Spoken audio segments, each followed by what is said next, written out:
একদিকে তৃণমূলের অস্বস্তি ক্রমশ বাড়ছে, আর এদিকে কলকাতায় মেসি কাণ্ডে চরম অস্বস্তিতে রাজ্যের প্রাক্তন ক্রীড়ামন্ত্রী। কারণ হাইকোর্টের করা পর্যবেক্ষণে কার্যত নজিরবিহীনভাবে ভৎসনা অরূপ বিশ্বাসকে। অরূপ বিশ্বাস কি মেসির বাল্যবন্ধু? প্রশ্ন কলকাতা হাইকোর্টের।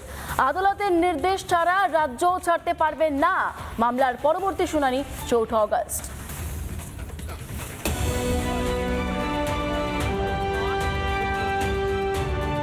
গত বছর 13ই ডিসেম্বর লিওনেল মেসিকে ঘিরে অরূপ বিশ্বাসের নজিরবিহীন হ্যাংলামি।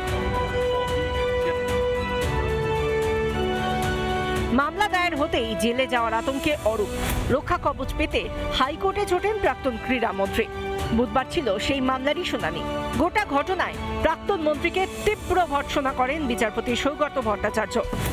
বিরক্তির সুরে বিচারপতি বলেন, মেসিকে জড়িয়ে ধরে দাঁড়িয়ে আছেন অরূপ বিশ্বাস। অরূপ বিশ্বাস কি মেসির বাল্যবন্ধু হন? মেসির এত কাছে গেলেন কেন তিনি? বাকি 3 জায়গায় অনুষ্ঠান সুন্দর হলেও কলকাতায় কেন বিশৃঙ্খলা? মিডিয়া রিপোর্টে যা দেখেছি আমরা প্রত্যেকে লজ্জিত। সেই সঙ্গে আদালতের নির্দেশ, অনুষ্ঠান কেন সুষ্ঠুভাবে করা গেল না তা জানাতে হবে। বিধাননগরের সিপিকে আলাদা করে তদন্ত করে রিপোর্ট জমা দেওয়ার নির্দেশ।